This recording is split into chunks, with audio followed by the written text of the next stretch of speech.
시작. 내가 이것을 기도하노니 곧 너희의 사랑이 지식과 모든 판단에서 여전히 더욱더 풍성해지고 너희가 뛰어난 것들을 입증하며 그리스도의 날까지 성실하고 소리가 없는 사람이 되며 예수 그리스도로 말미암은 의의 열매들로 가득하여 하나님의 영광과 찬양이 되기를 구하노라. 아멘. 오늘 저는 너희 사랑이 더욱더 풍성하게 하라 라는 제목으로 하나님 말씀 증언하겠습니다. 우리가 예수님의 피로 구속받게 되면 한 피바다 한 몸 이룬 이룬 교회에서 함께 이제 신앙생활을 하게 됩니다. 그죠? 우리가 함께 교회를 이루면서 느끼게 되는, 여러분 혹시 신앙생활의 묘미라고 할까요? 신앙생활의 맛이라고 할까요? 그런 묘미를 느끼는 때가 주로 언제이십니까, 여러분들? 신앙생활의 맛, 신앙생활의 묘미. 저 개인적으로는요, 구원받은 성도들 간에 힘이 되고 또 자기의 슬픔을 나누고 기쁨을 나누고 함께 웃고 함께 우는 그런 어떤 그런 교제의 만남을 통해서 그런 맛을 느낍니다. 느끼시죠, 여러분? 그죠? 교제의 맛을 통해서. 또 성경물을 깊이 있게 공부할 때, 하나님의 말씀에 깊이 빠져 있을 때, 그리고 이 하나님의 임재가 있는 이 예배를 통해서 그런 것을 느낄 수도 있을 겁니다. 근데 제가 지금까지 주님을 섬기면서 저 개인적으로 그 외에 우리 교회의 성도들이 함께 중보하고 기도했을 때, 그 기도의 문이 열리고 기도 응답을 받게 되었을 때 더 많이 신앙의 묘미를 경험하게 됩니다. 바울은 빌립보서 1장 4절 앞부분에서 이렇게 얘기했잖아요. 그죠? 너희 모두를 위하여 기도할 때마다 항상 기뻐하며 간구한다. 이 고백한 후에 이어서 내가 이것을 기도하노니라고 오늘 본문을 말씀하고 있습니다. 그죠? 내가 이것을 기도한다. 지금 감옥이라고 하는 공간상의 제약 때문에 빌립보 성도를 직접 만나서 권면하고 사랑하고 섬길 수는 없습니다. 근데 바울은 감옥 안에서도 사랑하는 성도들을 위해서 여전히 할 수 있는 일이 뭐였습니까? 그들을 위해 기도하는 것이었습니다. 지난주에 이제 그 기은이를 미국으로 보내고 나니까요, 저희 가정에 기도의 영, 간구의 영이 더 간절해지는 것을 경험했습니다. 기은이 스스로도 자기 방문을 딱 닫고 아주 진지하게 오랫동안 기도하는 모습이 저에게는 신선한 기쁨으로 다가왔습니다. 가정에서 부모의 권위 아래 있었던 큰 아이를 이제 미국으로 보내고 나니까 지금은 시간적으로 공간적으로 저희 통제를 벗어나는 상태잖아요. 그죠? 시간적으로는 테네시주라고 하는 곳은 우리 시간보다 마이너스 14시간입니다. 차이가 있고, 거기상으로는 미국의 남부에 속한 주에 속한 지역입니다. 이런 상황에서도 제가 여전히 할 수 있는 가장 능력 있는 일은 바로 기도하는 일입니다. 기도하는 일. 지난주 형제 모임에서도 말씀드렸지만 주일마다 아침 10시 30분에 중보 기도 모임을 이제 갖고 있습니다. 근데 10명 이상이 참석하고 있다고 들었습니다. 저는 저희 교회에 기도 모임에 부흥이 일어나기를 진짜 기도합니다. 여러분, 이 자리에는 어린 친구들도 이제 있고 예수님 믿은 지 얼마 되지 않으신 분들도 있습니다. 여러분, 기도를 너무 어려워하지 마시기 바랍니다. 여러분, 제가 하나의 팁을 드려볼까요? 제가 어떤 글을 해서 읽은 건데요, 기도를 이제 하실 때 손가락을 생각해 보세요. 항상 이게 엄지는 넘버 원이잖아요. 하나님을 높이는 겁니다. 하나님을 찬양하는 거예요. 하나님의 어떠하심을 드높이는 겁니다. 그래서 하나님께 막 아첨을 하세요. 그분은 우리의 아첨받기 정말 합당하신 분이시잖아요. 높이는 거예요. 그죠? 기도에 이게 들어있어야 됩니다. 하나님 높이는 것. 두 번째, 이 뭐죠? 검지죠. 검지는 누군가를 비방할 때 쓰잖아요. 아니, 저 인간이 뭐 이렇게 하잖아요. 그죠? 그러니까 누군가의 약점이 보일 때, 흠이 보일 때, 뭔가 연약함이 보였을 때, 이거는 그 사람을 위해서 중보하라는 겁니다. 그러니까 비방하는 것이 아니라 뭐 하라고요? 중보하는 거, 중보기도 하는 겁니다. 그리고 이게 뭐죠? 중지. 이게 굉장히 위험한 욕이거든요. 중지. 가장 길어요. 신앙생활에서 가장 중요한 것, 가장 정말 우리가 해야 될 가장 중요한 거 뭐예요? 감사입니다. 감사. 모든 일에서 감사하는 것. 항상. 그죠? 감사. 네 번째, 요거 약지. 약지는 주로 우리가 한약을 먹을 때 이렇게 이제 좋을 때 약지를 줬잖아요. 우리의 약함, 연약함, 죄에 대해서 자백하는 겁니다. 자백하는 거. 그리고 마지막 여기 요걸 애지라고 하나요? 소지? 새끼손가락. 이렇게 하잖아요? 이거 뭔지예요? 약속할 때 하잖아요. 약속할 때. 그러니까 뭐냐면 하나님의 약속의 말씀을 붙들고 간구하는 것. 간구입니다. 그러니까 찬양, 그리고 중보, 감사, 그리고 뭐예요 이게? 자백. 그 다음에 간구하는 것. 이게 기도예요. 기도. 이런 것들을 넣어서 이제 그 기도하다 보면 기도가 참 재밌어집니다. 그래서 이런 내용들을 어린 세대들에게 가르쳐주면 좋을 것 같습니다. 어쨌든 이 기도는요, 이 땅을 살아가는 성도들이 누릴 수 있는 최고의 특권이자 영광이라고 할 수 있습니다. 이 땅에서 우리는 육신을 입고 많은 제한과 부족함과 연약함을 갖고 사는 우리에게 하나님께서 다양한 모습과 형태로 찾아오실 수 있지만 주로 말씀으로 찾아오십니다. 그렇기 때문에 바른 말씀이 바른 교리 가운데 바르게 선포되는 현장이 중요한 이유는 이 말씀이 선포될 때 하나님께서 성령님의 인격으로 함께 하시기 때문입니다. 이렇게 말씀으로 찾아오신 하나님을 향해서 우리가 열린 눈과 깨어진 중심을 담아서 반응하는 것이 기도예요. 기도입니다. 기도야말로 아픔 많고 질고가 많은 세상을 살아가는 성도들에게 최고의 위로와 힘이라고 할 수 있습니다. 우리의 무거운 짐을 주님께 맡기고, 그죠? 맡기고 하나님을 의지하고 신뢰합니다. 그리고 그래서 이 땅에 설명할 수 없는 수많은 아픔들, 또 우리가 해석할 수 없는 어려움, 여기에 굴복하지 않고 이겨낼 수 있도록 주님 앞에 우리 마음을 쏟아 기도하는 것, 이것이 성도들이 이 땅에 누릴 수 있는 가장 영광스러운 일 중 하나가 아닐까 믿습니다. 우리 침례 교도들에게 있어서 저는 가장 부족한 부분이, 어느 교도 마찬가지지만 저는 기도의 질, 기도의 내용을 떠나서 성경 지식에 쏟는 시간과 비교했을 때 기도의 그 양이 있어 절대로 부족하다고 생각합니다. 양이 부족한 거예요. 여러분, 이 기도가 살아있는 것과 그렇지 못한 것의 차이가 신앙생활의 어떤 맛과 재미를 결정합니다. 특별히요, 청년들이나 직장생활 하시는 성도님들을 뵐 때 성경적인 교리와 지식은 있음에도 너무나 쉽게 넘어지는 것을 보게 됩니다. 그래서 믿음으로 사는 게 너무 힘들다고 하면서 넘어지고 좌절하는 모습을 보아왔습니다. 근데 그러한 분들 가운데 꾸준히 자신의 위치에서 자신의 역할을 신실하게 해내면서 성경 신자로서 또 성도로서 정체성을 잃어버리지 않고 살아가는 시대도 있습니다. 근데 그분들 대부분은 제가 보니까 말씀과 기도의 맛이 무엇인지 알고 있고 특별히 기도의 골방이 살아있는 지체들이었습니다. 어려움은 있어요. 어려움은 있는데 기도의 자리에 들어갈 때마다 하나님을 의지함으로 새롭게 되는 거예요. 그것이 무엇인지를 아는 분들은 삶의 현장에서 자신의 자리에서 자신의 역할을 잘 감당하는 것을 수없이 봐왔습니다. 저는 오늘날 성경 신자들에게 가장 필요한 것이 지난주에 설교했던 것처럼 기초를 점검하는 겁니다. 기본적인 것들에 충실하지 않으면 휘청휘청합니다.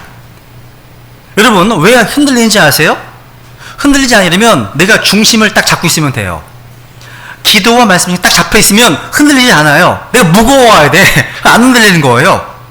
근데 그 기본적인 것들 중 하나가 바로 우리 성도님들 개개인의 기도의 자리, 기도의 골방이 회복되는 것이라 믿습니다. 이 기도의 골방이 무너져 내렸다면 오늘 이 시간 복구되는 시간이 되기를 저는 정말 소망합니다. 저는 이 문제가 오늘날 우리에게 가장 시급한 문제가 아닐까 믿습니다.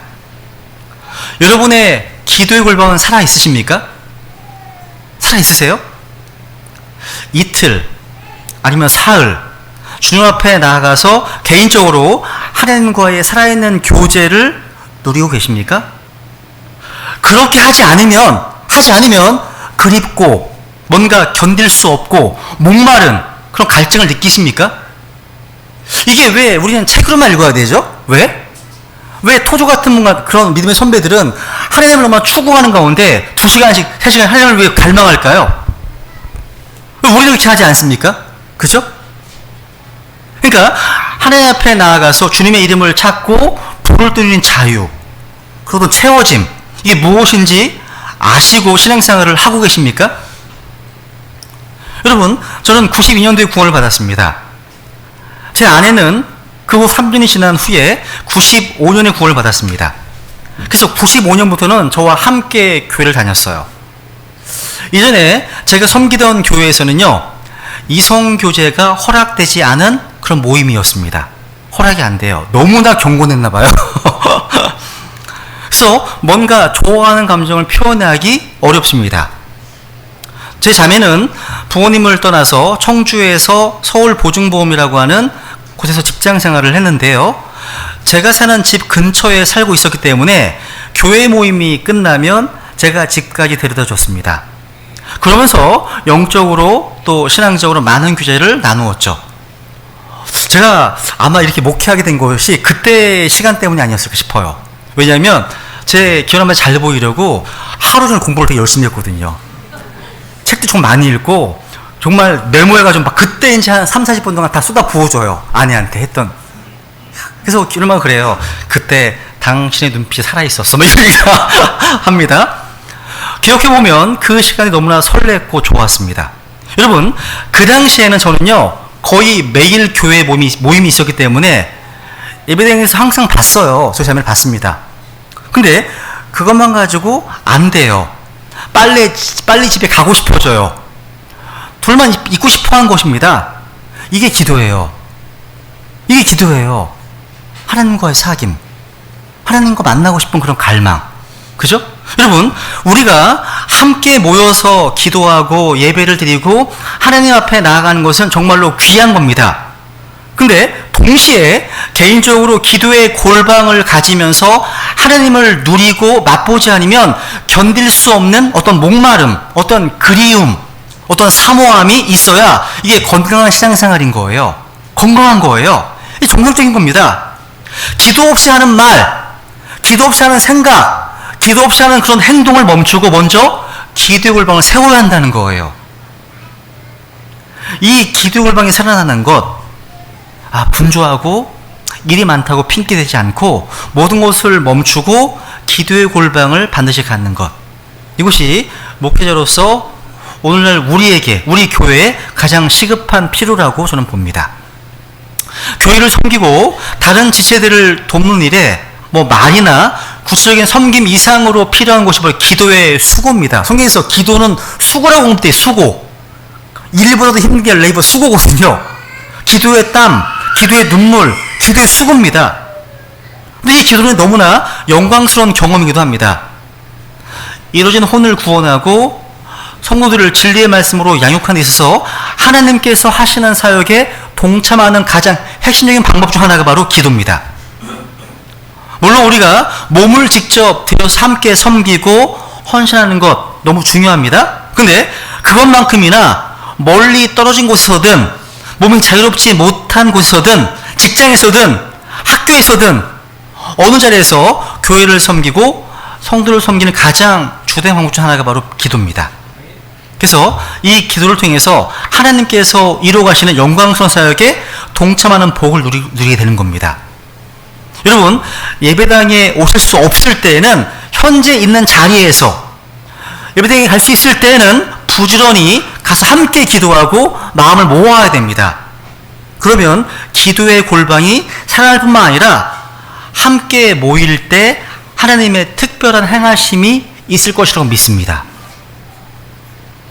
하나님께서 우리에게 원하시는 바는요, 사랑하는 지체들과 함께 서로를 품으면서 주님께서 원하시는 모습으로 함께 빚어져 가도록 함께 기도하고, 또 함께 할 수 없는 사람들은 자기가 있는 자리에서 기도의 골방을 수축하고 세워나가는 것. 이게 우리가 원하시는 겁니다. 그러면 한번 보세요. 두 번째 이제. 우리가 무엇을 기도해야 될까요? 여러분, 기도하는 것만큼, 그러니까 기도의 양적 회복입니다. 기도의 양적 회복만큼 시급한 또 한 가지 주제가 있어요. 본문은 우리에게 무엇을 기도해야 하는가라고 하는 기도의 질적 회복, 기도의 내용을 보여줍니다. 우리 교회에 기도가 절실히 필요하지만 그것만큼이나 내가 뭘 위해 기도해야 되는가 너무나 중요합니다. 우리 기도는 많은 순간에 있어 영적이기보다는 물질적입니다. 하늘에 있는 것보다는 이 땅의 문제와 필요로 채워져 있어요. 하나님 중심이기보다는 자기 중심적이고 하나님의 말씀과 성경이 가르치는 원리에 따라 기도하기보다는 어떤 기분, 어떤 감정에 따르거나 형식적으로 하는 그런 무원칙적인 기도가 많이 있습니다. 당장의 필요에만 급급한 기도 또한 우리가 돌아봐야 될 뿐이 아닐까 싶습니다. 우리가 기도의 질적인 회복을 위해서는요, 성경에 나오는 주옥 같은 기도들을 자세히 살펴보고 그런 기도를 배울 필요가 있습니다. 바울은 로마의 차디찬 감옥에서 뭘 기도했습니까? 바울은요, 자기의 건강을 위해서 기도하지 않았습니다. 바울은 빨리 석방되게 해달라고 기도하지 않았습니다. 바울은요, 그런 것이 아니었어요. 바울은 감옥에서 끊임없이 빌립보 교회 성도들을 위해서 중보 기도의 사역을 담당했습니다. 기도는 위대한 하나님의 사역입니다. 기도는요, 성경을 가르치고 교회를 세우는 그 어떤 일보다 더 위대한 사역입니다. 우리 주님께서는요, 언제나 기도하셨습니다. 주님께서는요, 마가복음 1장에 보시면 새벽 미명에 일어나 기도하셨습니다. 또 누가복음 6장 12절 한번 볼까요? 누가복음 6장 12절 같이 읽어볼까요? 시작. 그 무렵에 그분께서 기도하러 산으로 들어가사 밤새도록 하나님께 기도하시니라. 밤새도록 하나님께 기도하셨습니다. 밤새도록. 때로는요, 강렬한 부르짖음과 눈물로 기도와 간구를 드리셨습니다. 우리 성경 신자들 또한 항상 기도하고 without ceasing, 끊임없이 쉬지 말고 기도하고 또 밤낮으로 기도하고 또 자기 기도의 골방에 들어가서 은밀하게 기도하고 깨어서 기도하라는 명령을 받았습니다. 우리에게 주신 명령이에요. 명령. 오늘 빌립보 교회 성도들을 향한 바울의 기도는요, 우리에게 많은 교훈을 줍니다. 우리는 형제들을 위해 기도할 것이 무엇인지 배울 수 있습니다.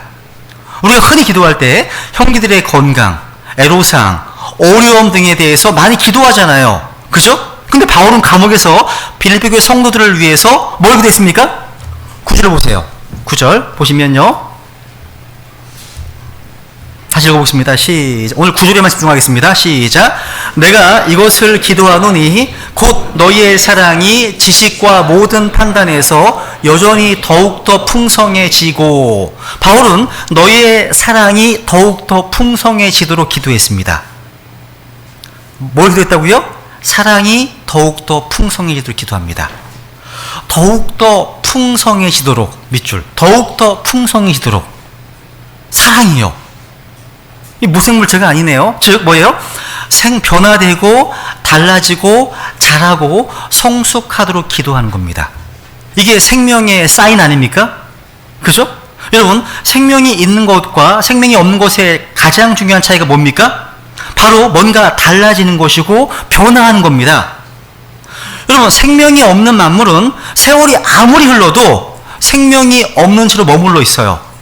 그러나 생명이 있는 모든 것은 때에 맞게 변화가 됩니다. 나무는요, 겨울철이 되면, 그죠? 이파리를 다 떨어뜨리고 생명을 보존할 수 있는 최소한만 남겨서 자신을 보존하면서 적응합니다. 봄이 오면 온 산과 들판에 아름다운 꽃이 만발합니다. 가을이 오면 열매를 맺고 출가를 줍니다. 즉 모든 생명체는 때에 맞게 뭔가 변화가 되고 달라지고 자라고 성장하고 온전해져 가는 겁니다. 즉 기도 제목의 첫 번째가 무엇이 되어야 됩니까? 바로 바르게 달라지는 겁니다. 바르게 변화되고 성숙하고 자라는 겁니다. 저는 목회자로서 저에겐 바람이 있습니다. 교회를 키워서 성도가 수백 명, 수천 명, 수만 명 되게 하는 것? 아닙니다. 좋은 책들을 많이 내서 문서 사역에 아주 영향력 있는 목사가 되는 것? 이건 제가 하고 싶은 일이 아니에요. 이런 일이 이미 다른 훌륭한 분들이 많이 하고 계시거든요. 제가 원하는 건 뭐냐? 때에 맞게, 또 나이에 맞게, 또 영적인 성장에 맞게, 세월에 맞게 변화되는 겁니다. 구원받은 연수가 더해질수록, 또 진리를 연구하고 가르치고 배운 연도가 더해질수록 그에게 걸맞는 변화와 성장과 어떤 성숙 있는 사람이 되는 것, 이것이 저의 바람입니다. 우리 주 예수 그리스도께서 십자가에 피 흘려 죽으심으로 우리에게 너무나 귀한 생명을 주셨습니다. 이 새롭게 얻은 생명에 걸맞는 그런 변화, 그런 다름, 성숙, 자람, 온전케 되는 것들이요, 우리 삶 속에 있으십니까, 여러분? 여러분, 젊을 때는 다 비슷비슷하게 보여요, 다. 그죠? 근데 나이를 먹어가면서 세상 사람들이 담아낼 수 없는 그런 생명을 가진 사람들의 아름다움이 있으십니까, 여러분? 여러분, 제발, 저는 흰머리 염색 잘 안 해요. 젊은 것에 어떤 젊게 사는 것, 이런 것들에 목숨 걸지 마세요. 주사를 맞아서 주름살 펴고 탱탱하게 만들지 마세요. 제가 볼 때 나이를 먹은 사람은 좀 쭈글쭈글해야 매력적이지 않습니까? 그죠? 하나님께서는요, 우리 각자의 인생을 가치 있고 복되게 하십니다. 젊어야만 아름다운 게 아니에요. 다 일그러지고 쭈글쭈글하고 흰머리가 있지만 하나님께서는요, 젊은 사람이 헤아릴 수 없는 아름다움을 우리 안에 만드십니다. 그 아름다움이 우리에게서 드러날 때 우리는 세상을 살리게 되는 거예요. 그러니까 변화가 필요하다는 거예요. 달라져야 한다는 겁니다. 세상과 다를 뿐 아니라 나이에 맞게 생명을 가진 사람답게 하나님께서 귀한 생명을 주셨다는 사실, 이것이 우리의 인격과 행동과 말과 모든 삶에서 묻어나야 한다는 거예요. 그것이 우리의 아름다움의 복됨입니다. 바울은 빌립보 성도들이요, 달라지고 변화되고 자라서 풍성하게 되고 넘쳐나서 이전과 비교할 수 없이 온전해지도록 기도하라고 하는 겁니다. 옛날과 똑같이 머물러 있는 것은 너무나 큰 손실이에요. 생명이 있는 것 중에 이전과 똑같은 것은 아무것도 없습니다. 다, 생명체는 다 변화와 성장과 다를 만들어냅니다. 오늘 본문을 보니까 특별히 무엇이 달라지고 더 풍성해져야 라고 말씀하고 있습니까? 사랑입니다. 사랑. Your love. 사랑. 너희의 사랑입니다. 여러분, 한번 생각해 보세요. 나이가 많으신 분들에게 기대하는 게 뭘까요? 제가 보기에는요, 20대 때, 30대에는요, 패기가 가득해요. 총명합니다. 되게 샤프하고 예리하고 반짝반짝해요. 여러분, 종종 그런 말 하시잖아요. 난 머리가 돌인가 봐. 아니요. 성경이 아니요. 막 그러시잖아요. 근데 돌에 장점이 있습니다. 한번 새겨지면 지워지지 않습니다.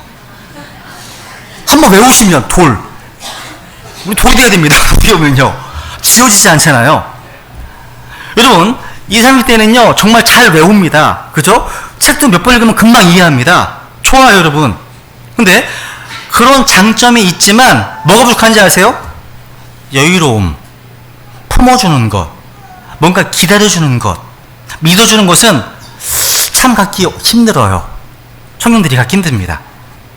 그 청년 때는요, 나는 다르게 살 수 있을 것처럼, 나는 더 잘할 수 있을 것처럼 남을 비판하기를 두려워하지 않습니다. 그래서 오히려 여러분, 삼강목, 그 대학생들은요, 굉장히 비판을 잘해요. 잘합니다. 예리하거든요. 근데 그 사람들도 결혼하고 애를 낳고 나이를 먹기 시작하면 되게 둥글둥글해져요. 둥글해집니다. 이게 성장하는 거예요. 여러분, 나이를 먹어가면서 우리가 할 수 있는 게 뭘까요? 청년 세대에게, 야, 나도 다 해봤는데 소용없더라, 이렇게 김 빼지 말고 그들을 사랑해주고 아껴주고 기다려주고 그들을 위해 희생해주는 겁니다. 여러분, 젊은 시절에는 그렇게 살 수밖에 없어요. 그래서 마음껏 좌충우돌 하면서 부딪히고, 목사님 이거 바꿔요 저거 합시다 그러면 그럴까? 하다가 안 바꿔요. 이렇게 하는 것이 젊은 세대의 패기입니다.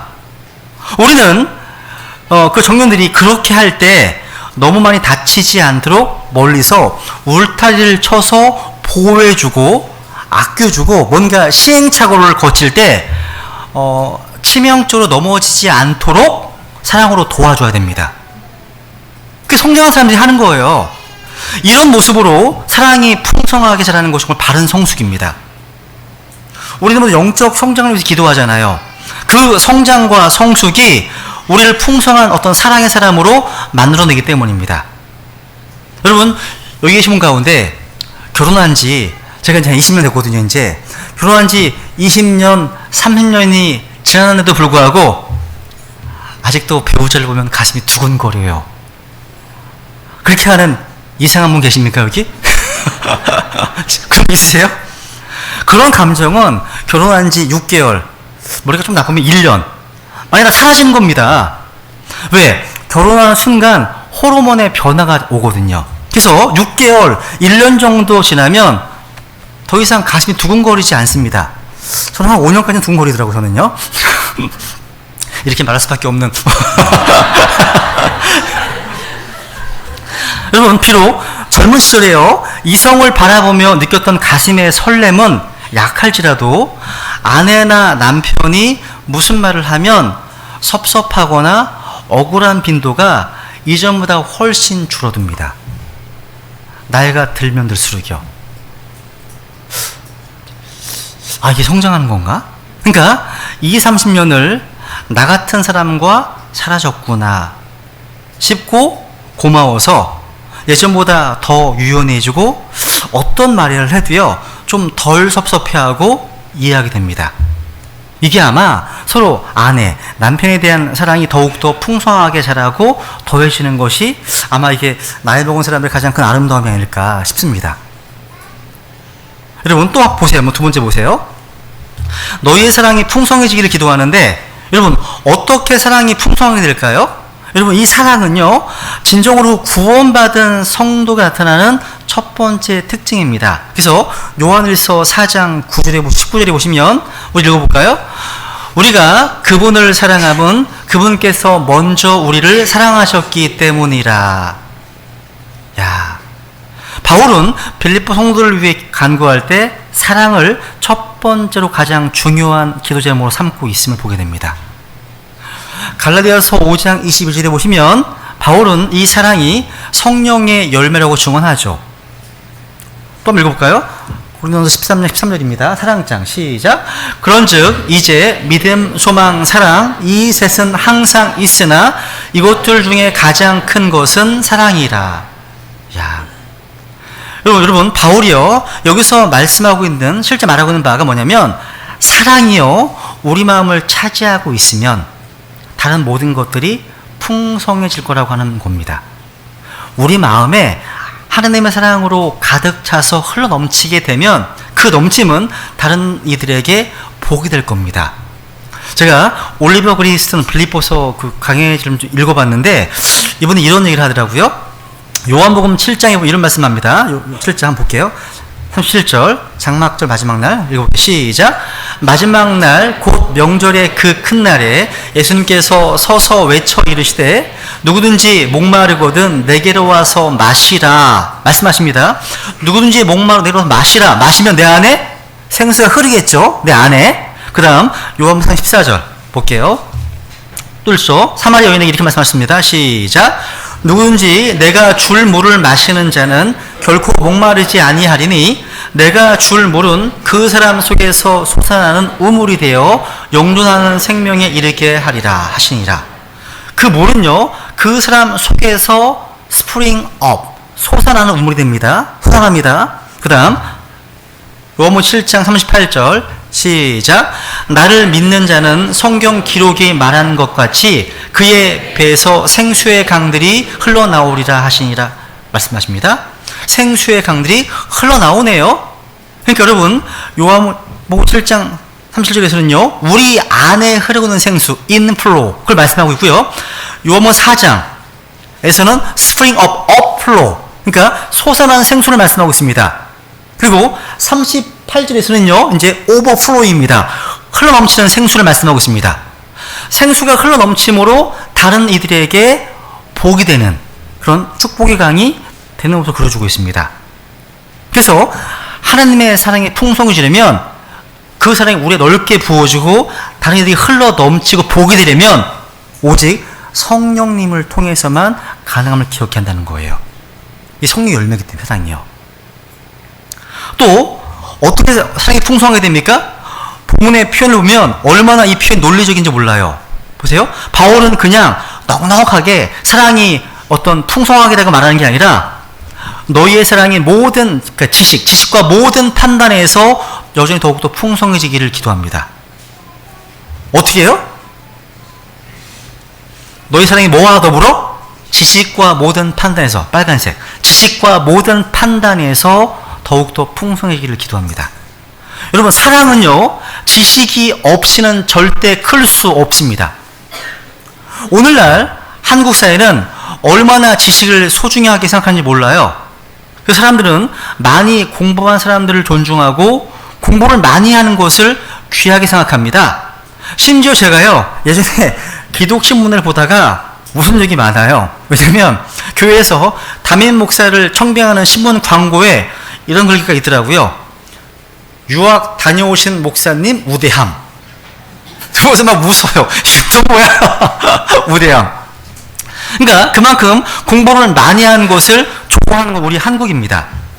근데 오늘날 교회에서는 지식이 더해지는 것을 그렇게 중요하게 생각하지 않는 듯해요. 진리를 알아가고 지식이 더해져가고 하나님을 더 알아가면, 그죠? 알아가면서 사랑이 더 온전하게 되는 성장, 이것이 올바른 성장이라는 사실을 생각하지 않는 것 같습니다. 오히려 지식이 더해지면 교만해지고 비판해야 된다면서 객관적인 지식을 상대적으로 무시하고 이상하게 뜨거운 어떤 가슴에 주관적인 체험, 이상하고 스펙터클한 어떤 극적인 체험이 신앙의 중요한 요소라고 자꾸 강조합니다. 오늘날 교회 모습이 그렇다는 거예요. 그래서 오늘날 교회들의 모습이 병들고 아픈 거예요. 신앙생활을 10년, 20년, 30년 했음에도 불구하고 성경을 잘 몰라요. 성경이 말씀하고 있는지 뭔지를 잘 모릅니다. 이렇게 지식이 더해지지 않기 때문에 잘하지 못하는 것이고 변화와 새로움이 너무 부족한 겁니다. 성경은 절대로 지식을 무시하거나 경시하지 않습니다. 사랑이 더욱더 풍성해지려면 지식이 더해져야 됩니다. 물론 이 지식은 단순히 고학력을 말하는 게 아니에요. 대학 졸업하고 외국 가서 뭐 석박사 과정을 마치고 뭐 세계가 놀라는 어떤 유명한 석학이 되어야 한다고 말하는 것이 아닙니다. 그런 지식이 많아도 사랑 없고 속 좁은 사람들 수없이 있습니다. 많이 봤어요. 그런 사람들은 가까이 하고 싶지 않습니다. 여기서의 지식은 그런 고학력을 말하는 게 아니에요. 백과사전적인 어떤 지식이 많아야 한다는 얘기가 아닙니다. 영적인 지식을 말합니다. 영적인 참 진리를 말하는 거예요. 성령님의 조명하신 가운데 이 성경 말씀을 통해서 우리 구주 예수 그리스도를 아는 지식을 더 알아가는 겁니다. 그 지식을 말하는 겁니다. 이 보세요. 너희 사랑이 지식과 모든 판단에서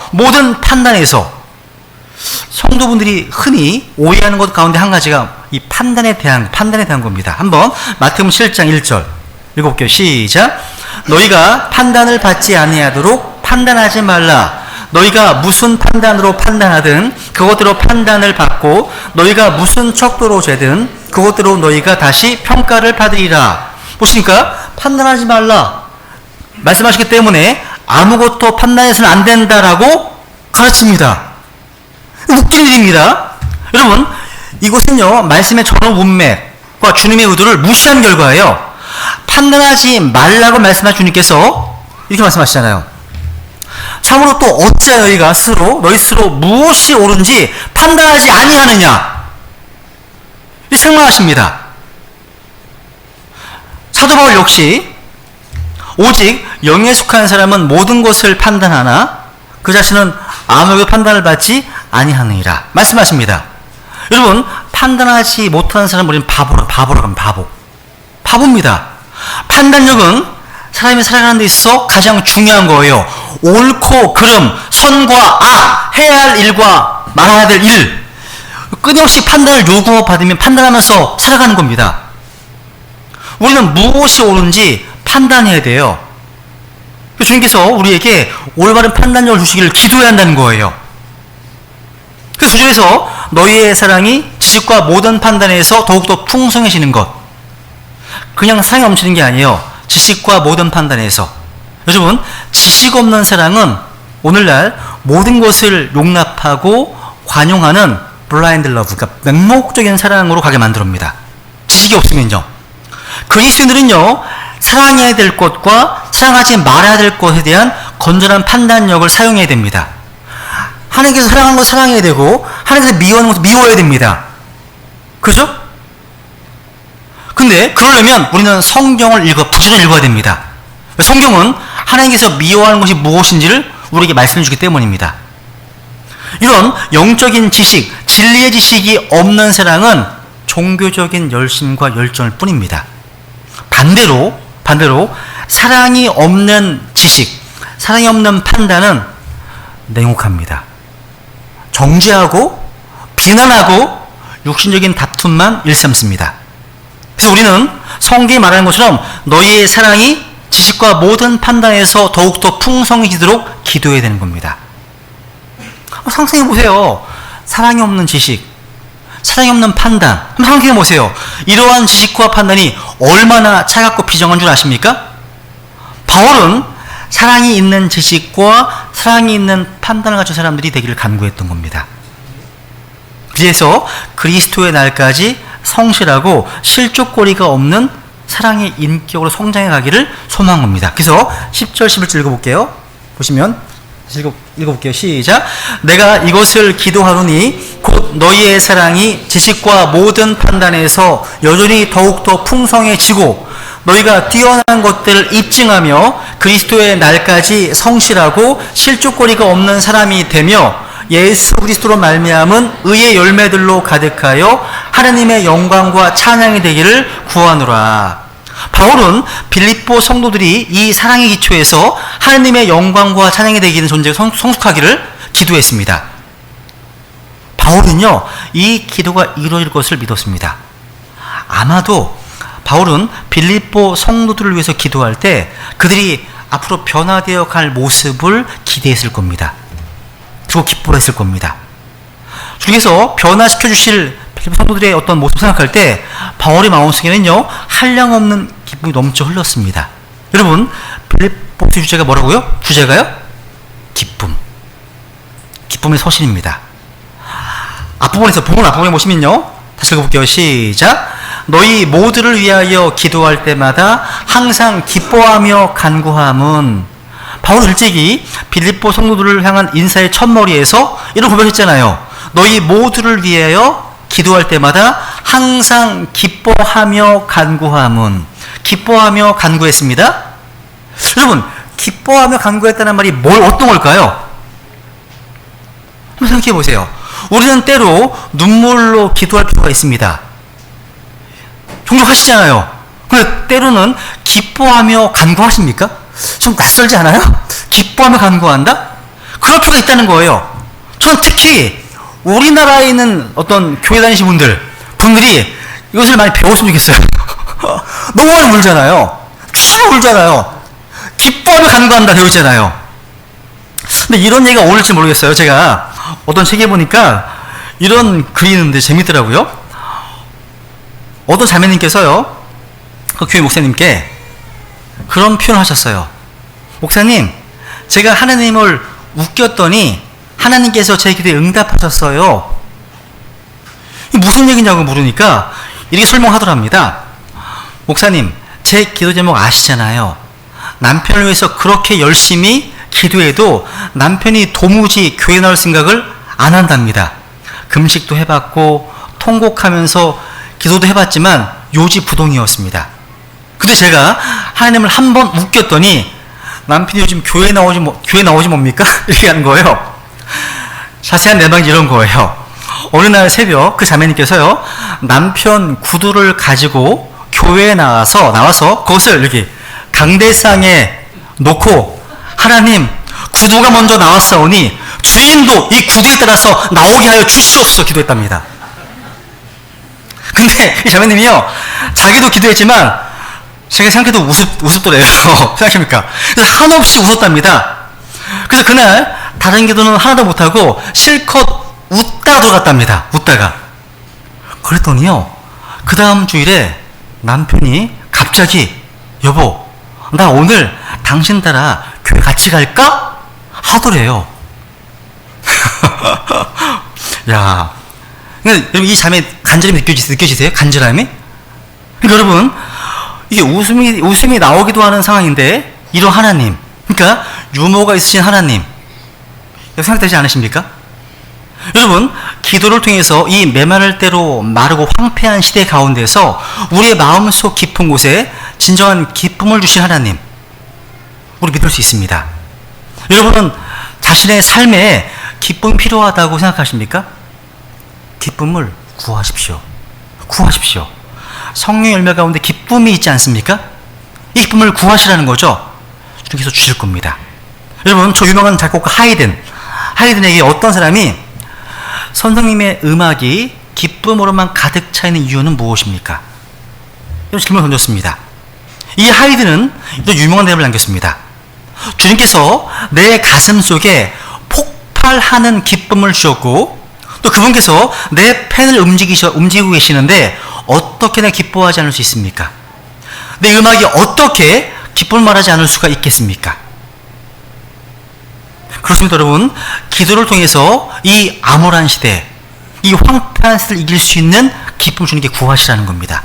이 기쁨이 우리에게 기쁨으로 충만한 교회를 이루게 해줄 겁니다. 지금 이 기쁨의 은혜를 구해 보십시오. 우리 오늘 들으신 말씀을 좀 기억하시면서 하나님 앞에서 결단하면서 잠깐 기도하는 시간을 갖겠습니다. 우리 이렇게 기도하면 좋겠습니다. 바울이 너희 안에 사랑이 더욱더 풍성하게 되기를 기도했던 것처럼 우리 안에 하나님의 사랑으로 가득 차서 흘러넘칠 수 있도록, 그래서 다른 이들에게 복이 될 수 있도록 기도하십시오. 또 이 사랑이 지식과 모든 판단에서 풍성해지도록 구하십시오. 성령님의 조명하신 가운데 이 성경 기록을 통해서 하나님께서 원하시는 것과 싫어하시는 것을 알고 잘 분별해서 사랑과 지식, 사랑과 판단이 균형 잡힌 모습으로 계속 성장해 갈 수 있도록 구하십시오. 우리 모두 이 말씀과 기도, 그리고 교제의 맛이 무엇인지 알고 특별히 기도의 골방이 살아날 수 있도록 우리 주님 앞에 결단하고 함께 기도하시겠습니다.